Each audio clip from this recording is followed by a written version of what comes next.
Channel Tumsar तालुका प्रतिनिधी विजय घोडीचोर सह आपण आलो तुमसर पंचायत समितीला। इथं एक मोहगाव खदान या गावातील शाळेची विद्यार्थ्यांची पटसंख्या 80च्या वरून असून इथं फक्त 2 शिक्षक आहेत। त्यानिमित्त मोहगाव खदान येथील समस्त पूर्ण ग्रामवासी पंचायत समितीवर एक आंदोलनच्या रूपामध्ये ते उपस्थित झाले आणि त्यांची प्रतिक्रिया जाणून घेऊया।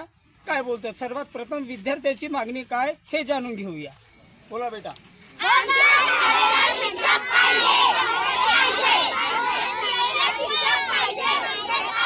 आपले किती शिक्षक आहे? शिकवणारे शिक्षक किती? दोन्ही शिक्षक ट्रेड घेतात का? बरं, आपण जाणून घ्या या संबंधित ह्या गावच्या शाळेचे व्यवस्थापन समितीचे अध्यक्ष कोण आहेत? मुलचंद भाऊ पारदी, शाळा व्यवस्थापन समितीचे अध्यक्ष मोहगाव खदान यांची प्रतिक्रिया जाणून घेऊ। बोला भाऊ, काय म्हणता आपण शिक्षकाच्या बाबतीत तुमची काय समस्या? आम्ही 6 तारखेला आम्ही गट शिक्षण अधिकारी यांना पत्र देऊन कळवलं होता की 12 तारखेला पर्यंत आम्हाला शिक्षक नाही मिळाल्यास आम्ही सर्व पालक मिळून शाळा बंद ठेवू आणि आपल्या मुलांना शाळेत पाठवणार नाही, याची दखल तुम्ही घ्यायला पाहिजे। त्या दृष्टिकोनातून सर्व पालक आम्ही बीओ मॅडमला सांगितलं। त्यानंतर बीओ मॅडम काल आलेले होते आमच्या गावामध्ये, पण ते शिक्षक देण्यास नकार दिला त्यांनी। म्हणून आम्ही पुन्हा आज पंचायत समितीमध्ये तुम्ही उपस्थित बीओ मॅडमचं काय म्हणणे होतं? का बरं शिक्षक नाही देऊ म्हणत होते? ते आम्हाला काय ते जी सांगत आहेत त्या 30 मुलामागे एक शिक्षक म्हणून 30 मुलामागे आमच्या तर त्यामागे आमचे 62 संख्या म्हणजे प्राथमिक मुलं जे आहेत, माध्यमिक आणि प्राथमिक। माध्यमिक मुलांसाठी 2 शिक्षक पर्याप्त आहेत आम्हाला, म्हणजे 6वी ते 8वी पर्यंत त्यांच्या म्हणण्यानुसार 20च्या वरत जर मुलं असले तर 2 शिक्षक पर्याप्त आहेत म्हणून। आणि 1ली ते 5वी यासाठी 60च्या वरती असले 60 पर्यंत 2 शिक्षक, त्याप्रमाणे आमच्याला 4 शिक्षक पाहिजेत हवे होते। स्वयंसेवक नाही आहेत का तुमच्याकडे? नाही, स्वयंसेवक नाही आहे। पटसंख्येच्या 80च्या वरून प्लस पटसंख्या त्या गावले कमीत कमी 2 स्वयंसेवक असायला पाहिजे।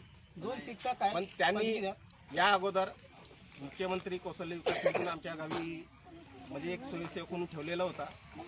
त्यांना दिवाळीच्या काळामध्येच ते योजना पदरिक्त झाल्या, त्यांना पदरिक्त करण्यात आला आहे। त्यामुळे आमच्या गावामध्ये स्वयंसेवक नाही आहे। अंशकालीन होतं ना।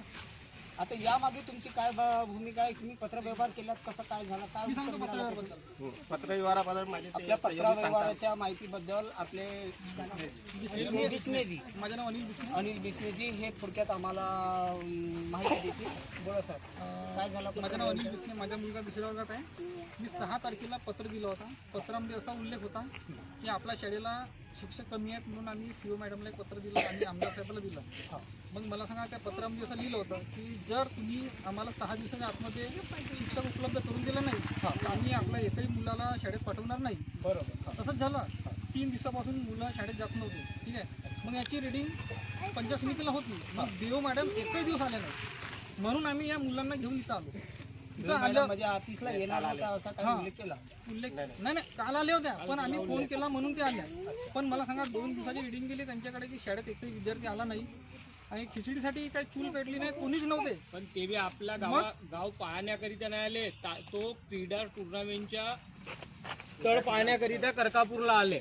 अच्छा, क्रीडा टुर्नामेंट असल्या त्या निमित्तानं आले, मागणीनुसार नाही आले। त्यानुसार ते मोहगाव खदान रोडवरच असल्या कारण ते मोहगाव खदानला भेट देण्यात आले सहज।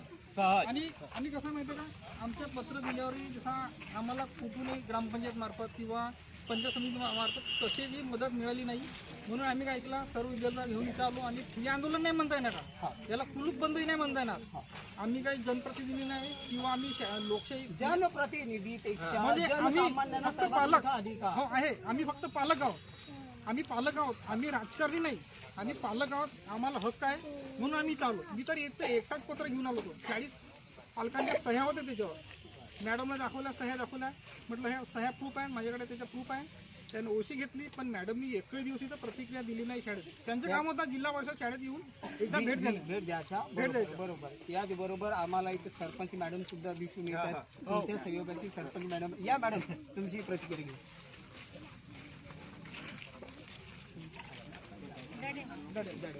आपल्याशी एक जोडून आहेत मोहगाव ग्रामपंचायत खदान, मोहगाव खदान इथले सरपंच मॅडम. ह्या सुद्धा त्या विद्यार्थ्यांसोबत त्यांच्या पाठीशी ठामपणे, त्यांच्या पाठीशी आमच्या गावाला शिक्षक पाहिजेच ह्या उद्देशानं ह्या सुद्धा पंचायत समितीला उपस्थित आहेत. यांची प्रतिक्रिया जाणून घेऊया. नमस्कार मॅडम. नमस्कार, मी मालकी रामकृष्ण रडेमाल मोहगाव खदानची सरपंच आहे. शिक्षकांचं म्हणणं आहे सर की शाळेला ग्रामपंचायत तर्फे एक शिक्षिका द्या, कारण की आता आम्ही ग्रामपंचायत तर्फे गावातील कामं करावं की शाळेमध्ये शिक्षण द्या, कारण की ते विद्यार्थ्याचा प्रश्न आहे. कारण की ते DO मॅडमला यांनी 8 दिवसापासून अर्ज दिलेला आहे, तरी ते मॅडम आलेल्या नाही प्रत्यक्षात भेट घ्यायला. काल त्या करकापूरला क्रीडांगण स्पर्धा होती, त्यांच्या कार्यक्रमाला उपस्थित झालेल्या, त्याच्यामुळे ते थोडे उपस्थिती शाळेमध्ये दाखवली त्यांनी. त्या बहाण्यानं चौकशी भेट दिला, नाही तर ठामपणे तुमच्या समस्याच्या बाबतीत अजूनपर्यंत विशेष भेट नाही नाही, त्यांनी त्याच्याबद्दल काही चर्चा केली नाही. ते गावातील पालक मी पण एक पालकच आहे, कारण की माझी मुलगी पण शाळेमध्ये जातात आणि अगोदर पण माझ्या मुलीने तिथे शिक्षण घेतलं आहे. तर त्यांनी माझ्या मुलीने 5वी क्लासपासून 7वी क्लासपर्यंत फर्स्ट नंबरमध्ये नंबर आणलेला होता. कारण की आता पालक लोक जे आहेत सगळेच मुलं कॉन्व्हेंटमध्ये आणि प्रायव्हेट शाळेमध्ये शिक्षण नाही देऊ शकत, कारण की ते आमच्या आता या पालक लोकांची इच्छा आहे की आम्ही मुलांना शाळेमध्येच नाही पाठवू. शाळेमध्ये मुलांना पाठवतील तर पहिल्या वर्गापासून जी पहिली पातळी आहे तिच्यापासून ते 5व्या वर्गापासून 7व्यापर्यंत शिक्षणच नाही मिळेल तर ते मुलांचं शिक्षण भविष्य कसं होणार. कारण की आता 3 महिन्याचे प्रश्न आहे, 3 महिने 3.5 महिनेच लागतात, कारण की एक्झाम वगैरे येतात. पण कसं आहे तोपर्यंत हे मुलांना घरी ठेवून म्हणतात पालकची ऍडमिशन आता ऍडमिशन होणार आहे पहिल्या वर्गात, ठीक आहे. आता हे जेव्हा शिक्षक लोक गावात फिरतील आम्हाला ऍडमिशन पाहिजे, ते कसे काय त्यांना पालक लोक ऍडमिशन देतील की आम्हाला ऍडमिशन द्या म्हणून, आणि ऍडमिशन कसे देतील, शाळेमध्ये शिक्षक नाहीत मग ऍडमिशन कशी मिळतील त्यांना. आणि पुढच्या वर्षी संख्या कमी होईल, 82 वरून अजून 60 वर आली तर 2च शिक्षक राहतील. 2 शिक्षक आणि 7 वर्ग कसे शिकवतील सांगा. सर म्हणतात की 1 ते 5 पर्यंत एक शिक्षक आहे, ठीक आहे. मग 5व्या वर्गाचा गुणाकार सुरू आहे तर पहिल्या वर्गाचे विद्यार्थी तोपर्यंत काय करेल सांगा. सर म्हणतात की आमचे शिक्षक यामध्ये तुमची आता जसा मेव मॅडमनं बी तुमच्या शाळेला भेट नाही दिली, नुकत्याच त्या काही कार्यक्रमानिमित्त त्यांनी भेट दिला, परस्पर भेट न दिल्यामुळे तुमच्याही मनामध्ये कुठेतरी खंत वाढते, नाराजगी व्यक्त करतात, ते बरोबर आहे. पण यामागे तुमची ठाम भूमिका का राहणार आहे? यानंतर आम्ही मुलांना शाळेत पाठवणार नाही जोपर्यंत आमची मागणी पूर्ण होत नाही, कामाला शिक्षक पुरवणार नाही तोपर्यंत शाळा चालू होणार नाही. सर्व पालक आपल्या मुलांना घरीच ठेवणार आहे, शाळेत पाठवणार नाही. खूप खूप धन्यवाद भाऊ. तर अशी समस्या आहे, खूप काही मोठी समस्या आहे. अवघ्या पुऱ्या तुमसर तालुक्यामध्ये शिक्षकाची तर समस्या आहे, पण नेमक्या त्या माध्यमातून एक मोहगाव खदान ह्या गावातून एक सूत्रधार केंद्रबिंदू म्हणून सर्व जिल्हा तुमसर तालुक्यातील जिल्हा परिषद शाळेच्या एक कुठेतरी एक दिशा मिळेल या हिशोबाने आज पंचायत समितीला इथं ठामपणे विद्यार्थीसह सर्व मोहगाव येथील सर्व ग्रामस्थ व्यवस्थापन समिती यांची भेट झाली आणि त्यांची ठाम भूमिका आहे की आता आम्ही तलाठोका आंदोलन करणार आणि विद्यार्थ्यांना शाळेत न पाठवण्यासाठी आता प्रशासन काय याच्यावर नेतृत्व घेते हा आपल्याला पाहायला मिळेल. खूप खूप धन्यवाद.